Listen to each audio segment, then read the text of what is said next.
Kejahatan pencemaran lingkungan seperti yang terjadi di kawasan Situ Perigi menarik perhatian kami untuk menjadi salah satu topik penelitian kami kali ini. Banyaknya dampak negatif yang dirasakan oleh masyarakat dan warga sekitar, seperti sulitnya mendapatkan akses air bersih dan juga terganggunya aktivitas warga dikarenakan banyak sekali tumpukan sampah yang ada di Situ Perigi.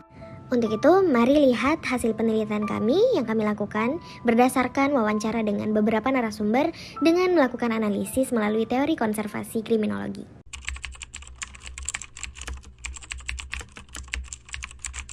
Situ ini kan dibangun oleh zaman Belanda, waktu zaman Belanda. Ini satu buat irigasi, yang kedua sebagai cadangan serapan air bawah tanah. Nah, kebetulan di tahun 2007 saya hobi bertani di pinggiran Setu awalnya ya.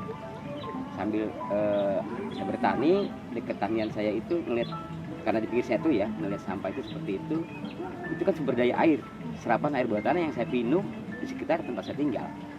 Nah, disitulah saya merasa terpanggil untuk bagaimana caranya ini Setu bersih dari sampah. Nah di sana itu memang kurang aktif dan nggak ada yang kayak volunteernya lah yang untuk menggerakkan masyarakat, terus handle operasionalnya juga gitu ya. Nah jadi awalnya tuh kita lagi beresin Situ Parigi gitu ya, revitalisasi, kemudian juga karena di sana kebetulan banyak sampah gitu ya, udah dari inlet dari Kali Deker tuh. Nah terus kita coba dirikan bank sampah. Waktu itu ada salah satu teman juga penggiat lingkungan, mereka punya channel ke komunitas Perbas, namanya Persatuan Bank Sampah Tangerang Selatan, itu di bawah binaan DLH.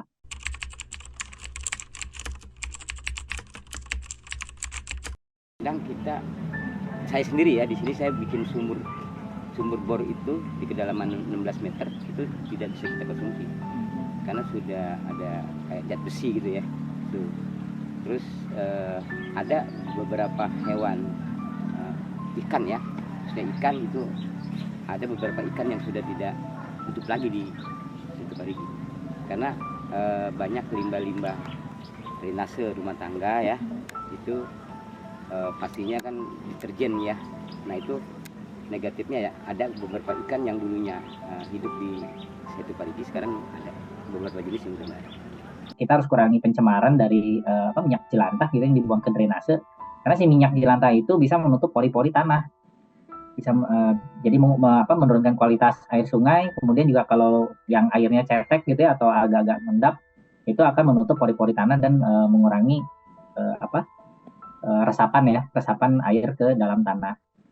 Nah terus karena biasanya kalau kayak di perumahan, minyak jelantah itu kalau nggak ditampung, dibuangnya di mana? Di sink ya, di tempat cucian piring biasanya kan, yang paling gampang kan gitu ya. Nah itu sebenarnya pasti ngotorin drainase, plus sebenarnya buat rumah juga nggak bagus karena dia kalau dingin beku, apalagi kalau si pipa atau tempat cucian piring itu agak jauh ke bak kontrol, itu dia bisa bikin gel dan bisa bikin nyumbat. Kalau udah nyumbat kadang-kadang sampai lantainya harus dibobok gitu ya. Jadi sebenarnya buat manfaat buat diri kita sendiri juga sangat bagus gitu ya kalau membiasakan minyak jelantah itu nggak dibuang.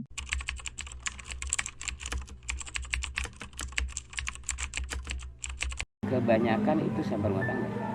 Kalau seperti kan sampah rumah tangga. Dikala ada hujan besar, memang terkadang ada kayak kursi, kasur bekas spring bed, dapetin juga. Yang paling sulit diangkat itu ya spring bed. Busa itu kalau udah kena air, dia jadi beban. Kita angkat sendiri dia nggak akan bisa.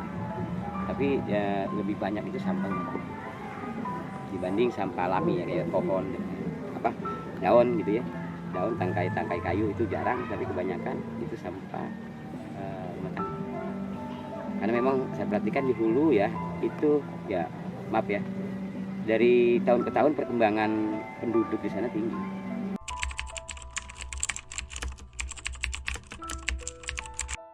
Kalau untuk sampah yang ada di sungai yang datang dari hulu, itu kita di bawah ada jaring sampah. Jadi yang tertahan di jaring sampah kita angkat ke atas. Itu ada dari Dinas Lingkungan Hidup. Nah, yang lolos dari jaring sampah kita ambil sekarang pakai rakit. Ya, alhamdulillah udah ada rakit yang saya bilang tadi. Nanti setelah kita kumpulkan di rakit, kita bawa ke tempat pembuangan. Nanti Dinas Lingkungan Hidup Tangsel yang akan membuang keluar ke pembuangan terakhir. Itu berjalan hampir setiap hari hampir setiap hari. Kalau komunitas memang belakangan ini belum ada, tapi kalau relawan saya sekarang hampir 5. Jadi ada yang bagiannya di hilir, ada yang bantu nyapu jogging track, ada yang bantu nyapu menjaga kebersihan di lahan parkir. Operasional bank sampah, tapi cocok untuk lingkungan klaster perumahan gitu, dengan karakteristik yang orangnya sibuk. Akhirnya kita akalin gitu. Nah, gimana caranya supaya nggak numpuk di rumah?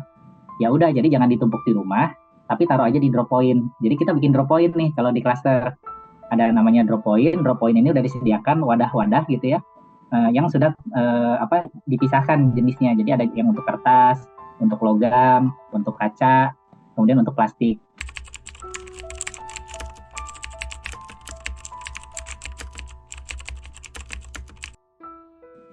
Terus saya pikir juga kayaknya warga di sini nggak terlalu sensitif ya, kalau misalkan hasil penimbangan per orang kan mungkin nggak terlalu banyak ya, paling dapatnya 20.000, 30.000 sekali nabung, sekali nimbang gitu. Ya itu nggak terlalu signifikan buat mereka, nggak terlalu. Jadi ya udah, kita konsepnya modifikasi. Jadi nggak ada nasabah perorangan, tapi hasil penimbangan itu menjadi kas bank sampah yang di bawah pengelolaan pengurus RT.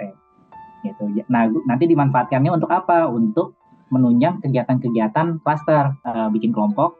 Nanti kelompok itu akan dinilai setiap minggu kualitas pemilahannya sama volumenya. Nah, yang nilainya terbaik itu nanti ada hadiahnya gitu. Nah, kenapa sih waktu itu kita milih bikin lombanya anak-anak? Karena kalau anak-anak lomba, otomatis orang tuanya bantuin.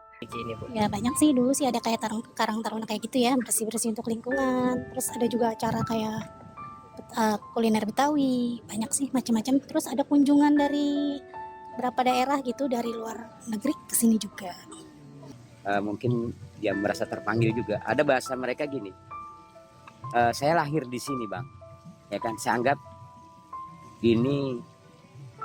anggap saya juga memiliki, ada. Jadi sekarang jadi relawan saya. Ada inisiatif dari mereka yang lahir di sini walaupun sudah tidak tinggal di wilayah sini, tapi mereka merasa terpanggil dan membantu saya untuk hal kebersihan, nyiram pohon. Ya alhamdulillah sih kondusif. Orang-orang yang datang juga alhamdulillah, jalan hampir 3 tahun. Setelah ini dibangun, dinormalisasi, revitalisasi, alhamdulillah antusias masyarakat siang dan malam.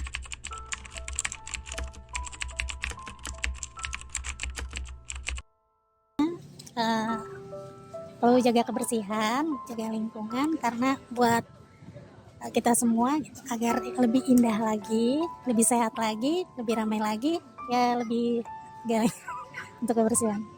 Iya, tolong dijaga lah dong, sama manusia lah gitu, harus saling jaga lingkungan. Apa sih inisiatif yang dilakukan pemerintah? Ya dengan mereka menyebarkan melalui mentor-mentor ini gitu ya, mengajak masyarakat untuk mendirikan bank sampah. Tapi kalau dibilang apakah itu udah cukup? Kalau menurut saya sih memang belum efektif lah gitu ya, untuk supaya pola hidup memilah sampah dari rumah terus terbiasa memanfaatkan bank sampah gitu, itu memang masih kurang. Saya inginnya pemerintah setempat, khususnya RT RW ya, ini masalah sampah di hulu, khususnya orang yang tinggal di pinggiran bantar itu, di bantaran sungai itu, sosialisasi untuk bagaimana caranya sampah ini dikelola. Jadi masyarakat dikelola oleh pemerintah setempat kayak RT RW, ya khususnya yang di pinggiran sungai, yang nantinya aliran airnya ke situ. Ya semacam karang taruna gitu. Saya berterima kasih kalau memang mereka berkolaborasi dengan saya.